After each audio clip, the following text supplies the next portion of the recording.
name is Gallagher. I'm a physical therapist.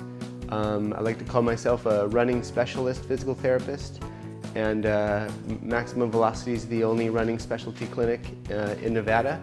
Today's objectives are going to be to understand the anatomy of what happens when we heat our body. What is the difference between heat illness and heat stroke? Is there performance loss during heat? How much of a performance loss should I expect? And how do I minimize the performance loss? Your brain is in charge of regulating your body temperature. It's deciding how much blood should be around your skin. And basically what happens is your muscles get the blood shunted away to go to your skin to help dissipate heat. So your hypothalamus is sort of regulating how much of blood shunting should happen. So the transfer of blood to your skin adds to perspiration. Perspiration pulls moisture out, air moves across your skin, and that's what sort of cools down your body. Heat cramps lead to heat syncope or fainting. There's a lot of wives' tales around about what causes those types of cramps, and nobody knows. That's sort of the take-home message. Is it electrolytes? Is it sodium? Is it water? We don't know. And it's different for everybody. That's what kind of makes it tricky. Lack of water, electrolyte deficiency, muscle weakness, poor conditioning can all cause that cramping. So if you're receiving the thirst impulse, it's more likely a water-related issue. So if you feel thirsty, you miss drinking. If you don't feel thirsty, but you're starting to get fatigue, that's probably more salt. And I say probably because it's kind of a mixed bag.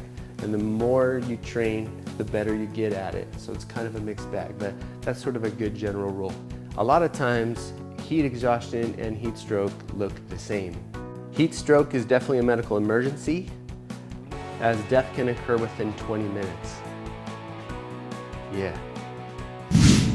I think about heat the same way I think about an increased intensity of the type of run that you're doing. So if you're doing some speed work, maybe you go to the track and do a track workout for running. Adding heat to that track workout definitely makes that track workout harder. So it's a new variable on training. And a lot of times we don't necessarily treat it that way or think about it that way. As dehydration increases, so does RPE. A 2% decrease in hydration results in a 3 to 6% decrease in pace. And if we think about what a 2% decrease in hydration means, that's significant. That means it's not very much.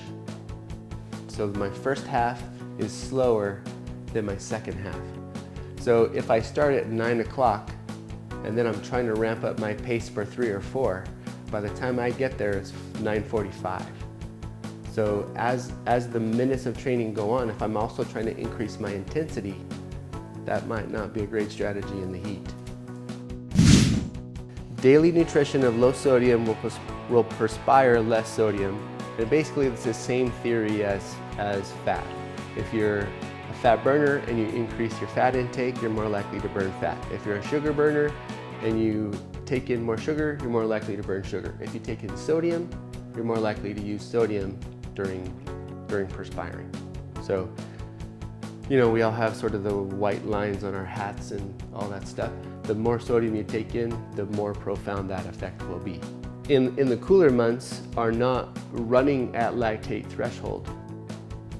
And when the heat comes, if you're experiencing a minute or two decrease in running pace, then you're definitely not going to be able to handle as much running stress during the heat as somebody who was putting in the type of work during cooler months. Lactate threshold is the pace you can run and hold for an hour and then pass out. So the reason why that measurement is important is basically that's where the fitness happens. If I'm running a minute slower than I normally run in the summer, I'm working just as hard as I was if I was running at lactate threshold in cooler months. When the heat goes away, now I'm more fit. So if we don't understand that there's a performance loss associated with that temperature, then we might misjudge how we pace that workout and subsequently say, what's wrong with me? So ultimately, when we look at heat-related performance, we're trying to minimize loss. It's not do better, it's minimize loss. You're gonna race the same way you train. I mean, the physiology of racing and the physiology of running or training is not that different. So if you're used to handling heat and your race is in the heat, you're gonna be better at handling the heat. So ice water is better than warm water when rehydrating. For any activity over 100 degrees, you should consume water during the activity. Any activity lasting over an hour requires water during. Athletes who use neck cooling perform better than those who do not use neck cooling. When we say neck cooling, the cloth that goes right over your neck. What I usually do is try to take July and August, if you can afford it, take big outdoor miles away. If you're gonna run early, run shorter distances and faster, but not to your cool weather lactate threshold pace. If you set it up so there's big miles before the heat comes, and then you periodize down and then ramp back up, there won't be any performance loss. If it's going to be more than an hour, you need to supplement with water.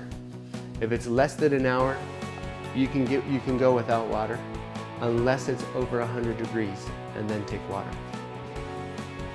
And we're going to do something light, like a white long sleeve shirt that we can damp all your extremities.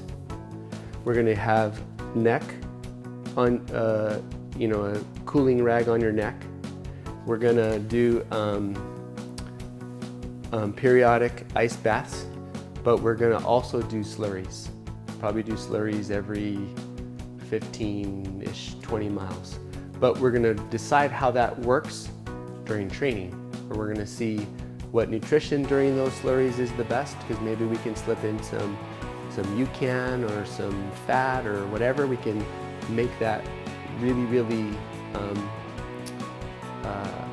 hard hitting. And we would definitely pre-cool.